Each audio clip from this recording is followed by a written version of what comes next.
अनैतिक संबंधात पतीच ठरत होता अडसर, पत्नीने प्रियकराच्या साहाय्याने केला खून। अनैतिक संबंधात पती अडसर ठरत असल्याने पत्नीने आपल्या प्रियकराच्या मदतीने पतीचा खून केल्याची घटना सांगली जिल्ह्याच्या कवठेमहांकाळ तालुक्यातील करोली टी गावात घडली आहे। हा प्रकार चक्क खून झाला, अंत्यसंस्कार झाले, तब्बल 8-9 दिवसांनी उघडकीस आला आहे। पोलिसांच्या सतर्कतेमुळे हा प्रकार समोर आला आहे। या प्रकरणी पोलिसांनी मयताची पत्नी, तिचा प्रियकर तसेच मयताची दोन्ही मुले या 4 जणांच्यावर गुन्हा दाखल केला आहे। भारत इराप्पा करपे वय 58 असे खून झालेल्या पतीचे नाव आहे, तर पत्नी नीलाबाई भारत करपे वय 50 आणि तिचा प्रियकर बाबाजी गोविंद करपे वय 42, मनोज भारत करपे, अनिकेत भारत करपे असे संशयित आरोपींची नावे आहेत। नीलाबाई करपे व बाबाजी करपे यांचे अनेक दिवसांपासून अनैतिक संबंध होते। दोघांच्या अनैतिक संबंधासाठी भारत करपे हे अडथळा ठरत होते। या रागातून खुनाच्या दिवशी भारत यांना काठीने बेदम मारहाण करून गळा दाबून ठार केले होते। खुनाचा कोणालाही सुगावा लागू नये या हेतूने घरासमोरील खिडकीस ठिबकच्या पाईपने गळफास घेतलेल्या अवस्थेत अडकून ठेवून बनाव केला होता। या घटनेची कल्पना मनोज करपे, अनिकेत करपे व त्याच्या दोन्ही मुलांना झाली। दोन्ही मुलांनी भारत करपे याचा मृतदेह उतरून कवठेमहांकाळ उपजिल्हा रुग्णालयात आणला। वडिलांचा मृतदेह गळफास घेतलेल्या अवस्थेत काढून आल्याचे डॉक्टरांच्या पासून लपवून ठेवण्यात आले व वडिलांचा मृत्यू दारू पिऊन झाला असे त्यांनी डॉक्टरांना सांगितले।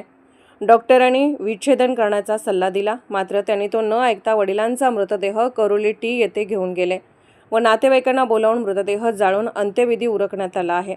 या प्रकरणी पोलिसांनी मयताची पत्नी, तिचा प्रियकर व दोन्ही मुलांच्यावर खून करून मृतदेह नष्ट केल्याप्रकरणी गुन्हा दाखल केला आहे।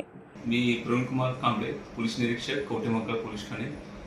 कवठेमहांकाळ पोलीस ठाणे हद्दीत असलेले दूर क्षेत्र सलगरे यातील आमचे बीट अंमलदार पोलीस हेड कॉन्स्टेबल रवी गोसावी यांना त्यांच्या बीटमधील कर्ली गावामध्ये भारत इराप्पा करपे व 58 वर्ष यांचा दिनांक 28 मार्च या दिवशी त्यांची मिसेस नीलाबाई करपे व तिचा प्रियकर बाबाजी करपे या दोघांनी मारहाण करून गळा दाबून जीव घेतलेला आहे। अशा पद्धतीचं खून केला याबाबतची माहिती, गोपनीय माहिती मिळाली होती। त्या गोपनीय माहितीच्या अनुषंगाने त्या शेजारी राहणाऱ्या लोकांकडे चौकशी केली असता त्या दिवशी 9:15 वाजताच्या सुमारास भारत इराप्पा करपे यांना नीलाबाई, त्यांची पत्नी नीलाबाई व बाबाजी करपे ही दोघं मारहाण करताना पाहिलेली लोक होती।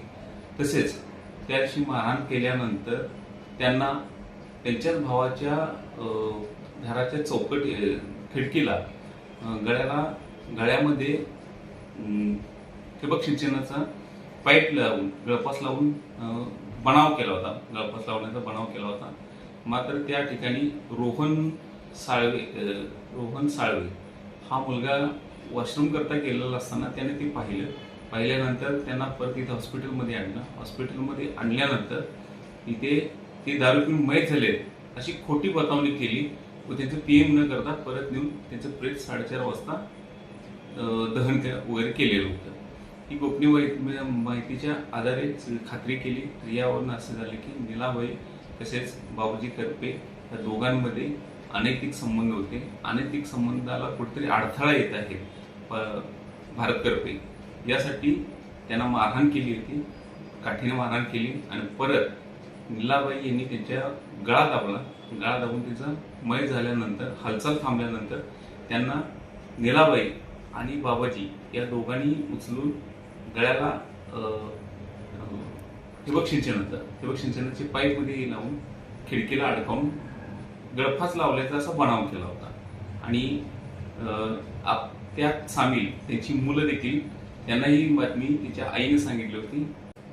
मिळालेल्या गोपनीय माहितीप्रमाणे सर्व तपास केला असता जे गोपनीय बातमी होती ती पूर्णपणे खरी होती। भारत इराप्पा करपे यांना त्यांची पत्नी नीलाबाई करपे व बाबाजी करपे या दोघांनी मारहाण करून गळा दाबून जीव ठार मारले।